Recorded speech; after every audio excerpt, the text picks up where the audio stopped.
এই কাজটা করেছিস কেন? তোকে আমি করতে না বলেছিলাম?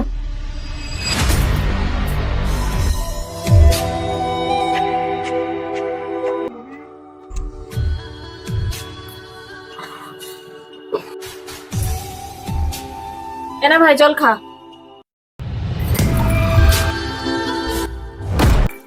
তোকে আমি জল খাবো একবার বলেছি।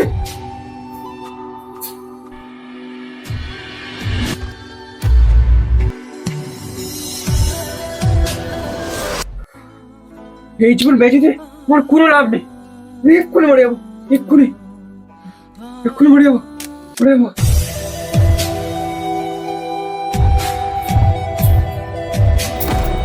না মা, তুমি আমার হাত ছাড়ো। আমি আর এই জীবন রাখতে চাই না। এই জীবন আমি এক্ষুনি মরে যাবো। তুই তো জীবন শেষ করতে চাস তো কর, আমি তোর একটু পা দেবনি। তার আগে আমার দিন একটা কাজ করে যা, এখানে একটু দাঁড়া।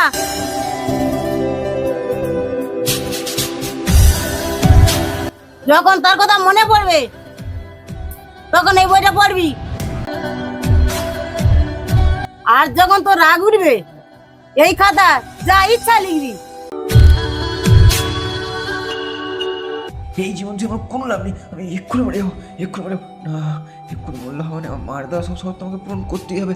লাস্ট বারের মতো মার দেওয়া শর্ত আমাকে পূরণ করতেই হবে, যে কোনো করে করতেই হবে। কেন ছাড়লিস আমাকে? আমি তোকে এত ভালোবাসি, তো কেন ছাড়লিস? কেন কেন কেন? আমি তোকে এত ভালোবাসি, কেন ছাড়লিস আমাকে? না, মা বলেছে বেশি মাথা পড়া আমার, আমাকে বই পড়তে হবে। মা যে কোনো যাক, মার একটা কথা আমাকে রাখতেই হবে। বই পড়তে হবে, বই পড়তে হবে।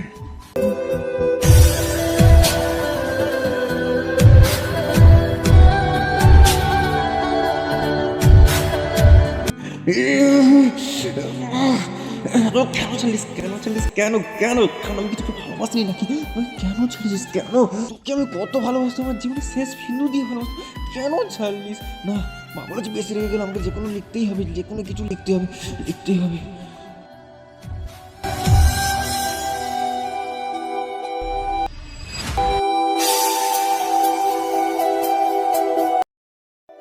মা, বই পড়াও শেষ, খাতাও শেষ।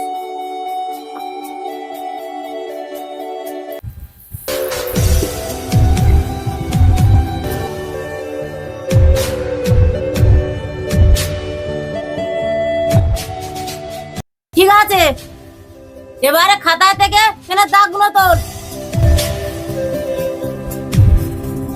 না না, এটা তো তোর অসম্ভব। কেন পারবি না? কাগজ থেকে তো ফেলে দাগ ওঠে না। ওটা এত পুরাতন কেন? ইউজ করলে তো নতুন বই পুরানো হবে। এটাই যে পৃথিবীতে কোনো বস্তু স্থায়ী নয়। দেখ বাবা, একজনের কাছে সবসময় ভালো থাকা যায় না, খারাপ হবেই। আর ওই পেনের দাগটা একজন আদিন আঘাত পেয়ে ওই কষ্ট আঘাতটা অন্যজনকে দিয়ে কোনো লাভ নেই।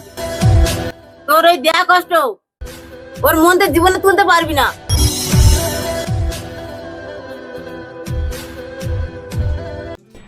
এটা থেকে তুমি কি শিখলে?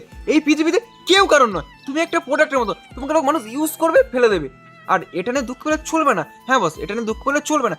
তোমাকে ভালো কিছু করতে গেলে সঠিক সময়ের জন্য ধৈর্য ধরতে হবে, আর সঠিক সময় সঠিক কাজ করতে হবে। তোমার আমার প্রেম আমি আজও বুঝিনি।